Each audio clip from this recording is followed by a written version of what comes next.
নমস্কার বন্ধুরা, নিবেদিতার গৃহকোণে আপনাদের সকলকে স্বাগত জানাই। আজকে আমি বাড়িতে কিভাবে অপূর্ব স্বাদের লাল মিষ্টি দই বানিয়েছিলাম তার রেসিপি আপনাদের সকলের সঙ্গে শেয়ার করব। আর এই মিষ্টি দই বানাতে আমি কোনো গুঁড়ো দুধ বা কর্নফ্লোর বা অ্যারারুট এগুলো কোনো কিছু ইউজ করব না। এই দেখুন কত সুন্দর বসেছে, একদম চাপ হয়ে বসেছে, একটুও জলও কাটছে না। কি সুন্দর নরম মোলায়েম হয়েছে দেখুন, পুরো ক্রিমের মতো, মুখে দিলেই মিলিয়ে যাবে। আর এই মিষ্টি দই 2-3 দিন ফ্রিজে রেখেও খেতে পারবেন, একটুও জল কাটবে না। এতটাই লোভনীয় এবং এতটাই সুস্বাদু খেতে হয়েছে যে একবার খেলে কিছুতেই মন ভরবে না। আর বানানোটাও এতটাই সহজ যে একবার বানালে বারবার বানাতে ইচ্ছে করবে। আমার মতো খুব সহজ পদ্ধতিতে একবার বাড়িতে বানিয়ে দেখার জন্য আপনাদের সকলকে বিশেষ অনুরোধ রইল। আপনারাও বাড়িতে বানিয়ে খাবেন এবং অতিথি এলেও আপনারা এইভাবে বানিয়ে খাওয়াতে পারেন। কথা দিচ্ছি একদম নিরাশ হবেন না। এই দেখুন, দেখেছেন কি অপূর্ব হয়েছে, একদম ক্রিমি হয়েছে। এই লাল মিষ্টি দই বানাতে আমি প্যাকেট দুধ ইউজ করেছি, আপনারা যে কোনো দুধ ইউজ করতে পারেন। তবে এই লাল মিষ্টি দই বানাতে ক্রিমযুক্ত দুধটা নিলে খেতে দইটা খুবই সুস্বাদু হয়। ভিডিওটা স্কিপ না করে পুরোটা দেখার বিশেষ অনুরোধ রইল।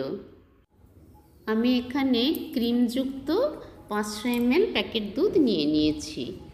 বন্ধুরা, আজকে আপনাদের সঙ্গে একটা জিনিস শেয়ার করি। এই দেখুন, প্লাস্টিকের এই যে ছোট টুকরোটা, এটা আমি কেটে ফেলে দিই না, এটা আমি বড় টুকরোর সাথেই রেখে দিই।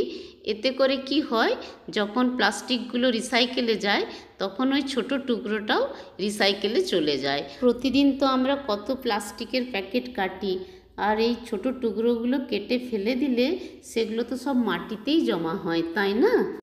এই 500 ml দুধটাকে গ্যাসে চাপিয়ে গ্যাসের ফ্লেমটা অন করে দিলাম।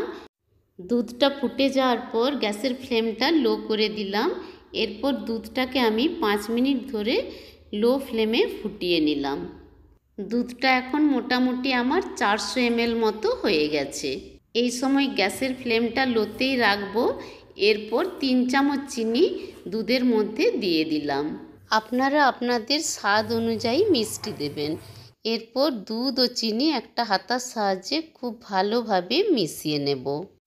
চিনি দেওয়ার কারণে দুধটা আরও 2 মিনিট ফুটিয়ে গ্যাসের ফ্লেমটা অফ করে দেব।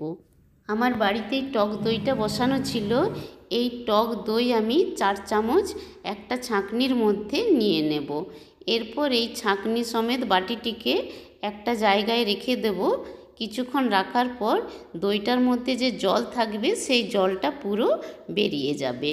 এরপর ক্যারামেল তৈরি করার জন্য একটা কড়াই গ্যাসে চাপিয়ে গ্যাসের ফ্লেম অন করে 3 চামচ চিনি নিয়ে নিলাম। গ্যাসের ফ্লেমটা লোতে রেখে চিনিটা কন্টিনিউয়াসলি খুন্তির সাহায্যে নেড়ে যেতে হবে। নাড়তে নাড়তে চিনিটা যখন লাল হয়ে যাবে, ঠিক এই পর্যায়ে 4 চামচ মতো ঠান্ডা জল ঢেলে দিলাম। ক্যারামেলের এই জায়গাটা কিন্তু খুবই ইম্পর্ট্যান্ট। এই জায়গায় খুব ভালোভাবে খেয়াল রাখতে হবে চিনিটা যাতে পুড়ে না যায়। চিনিটা পুড়ে গেলে দইটাও কিন্তু খেতে তেতো হয়ে যাবে। এই দেখুন, কালারটা ঠিক এই রকম হবে। এরপর এই ক্যারামেলটা আমি ফুটন্ত দুধের মধ্যে দিয়ে দিলাম। যেহেতু আমি ক্যারামেল বানানোর সময় 4 চামচ জল দিয়েছিলাম, সেই জন্য দুধটাকে আমি আরও 2 মিনিট ধরে ফুটিয়ে নেব। গ্যাসের ফ্লেমটা এই সময় লো টু মিডিয়ামে রাখবো। আর কালারটাও দেখুন কত সুন্দর হয়ে গেছে, একদম পারফেক্ট মিষ্টি দইয়ের কালার চলে এসেছে। এই পর্যায়ে 1 চামচ গাওয়া ঘি দুধের মধ্যে দিয়ে দিতে পারেন। 2 মিনিট হয়ে গেছে। এরপর গ্যাসের ফ্লেমটা অফ করে দুধটা ঠান্ডা হতে দিয়ে দেব। দুধটা পুরোপুরি ঠান্ডা করা যাবে না, একটা আঙুল ডুবিয়ে দেখতে হবে দুধটা যেন হালকা গরম থাকে। এরপর যে টক দইটা জল ঝরতে দিয়েছিলাম, ওই টক দইটা একটা কাঁচের পাত্রে নিয়ে নেব। একটা চামচের সাহায্যে দইটা খুব ভালোভাবে ফেটিয়ে নেব। এরপর সমস্ত দইটাকে কাঁচের পাত্রের গায়ে ভালো করে বুলিয়ে নেব।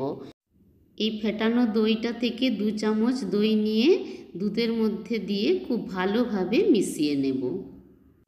এরপর একটা হাতার সাহায্যে দুধটা ফেটিয়ে কিছুটা ফেনা তৈরি করে নেব। এরপর সমস্ত দুধটা যেই কাঁচের পাত্রে টক দইটা রাখা ছিল তার মধ্যে ঢেলে নেব। এখানে অতি অবশ্যই খেয়াল রাখতে হবে এই পর্যায়ে দুধটা যেন হালকা গরম থাকে। দোকানের দইগুলোতে দইয়ের উপর একটা ফেনার আস্তরণ থাকে, ভারী সুন্দর দেখতে লাগে।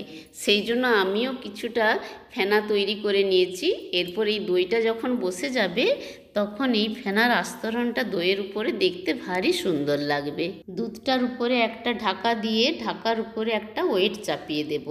এরপর দুধটাকে আমি একটা কর্নারে রেখে দেব। দুধটা 6 ঘন্টা মতো ঢাকা দিয়ে রেখে দিয়েছিলাম। 6 ঘন্টা পর আপনাদের দেখাই দইটা আমার কেমন বসেছে। দইটা মোটামুটি ভালোই বসে গেছে, যেন মনে হচ্ছে আর একটুখানি টাইট হতো। একটা স্টিলের পাত্রে খানিকটা জল কষকষে গরম করে নিয়ে গ্যাসের ফ্লেমটা অফ করে দিলাম। এরপর এই দইয়ের পাত্রটি এই গরম জলের মধ্যে 20 মিনিট মতো বসিয়ে রেখে দেব। 20 মিনিট পর দইটা ভারী সুন্দর বসে গেছে। এরপর দইটাকে আমি ঠান্ডা করার জন্য ফ্রিজে 1 ঘন্টা মতো রেখে দিয়েছিলাম। আর এই লাল মিষ্টি দই ঠান্ডা অবস্থায় খেতে দুর্দান্ত লাগে। দেখেছেন দইটা কত সুন্দর বসেছে। দইটা একটুখানি কেটে দেখাই। এই দেখুন দইটা কত টাইট হয়ে বসে গেছে। দেখতে যেমন দোকানের লাল মিষ্টি দইয়ের মতো হয়েছে, সেরকম খেতেও অপূর্ব স্বাদের হয়েছে। আর এতটাই ক্রিমি হয়েছে, মুখে দিলেই মিলিয়ে যাচ্ছে। এইভাবে লাল মিষ্টি দই বাড়িতে বানিয়ে দেখার জন্য আপনাদের সকলকে বিশেষ অনুরোধ রইল। এই লাল মিষ্টি দই আমার রথযাত্রার স্পেশাল রেসিপি ছিল। সকলে ভালো থাকবেন, সুস্থ থাকবেন। শুভ রথযাত্রা। আজ এখানেই শেষ করলাম। Tata, bye bye.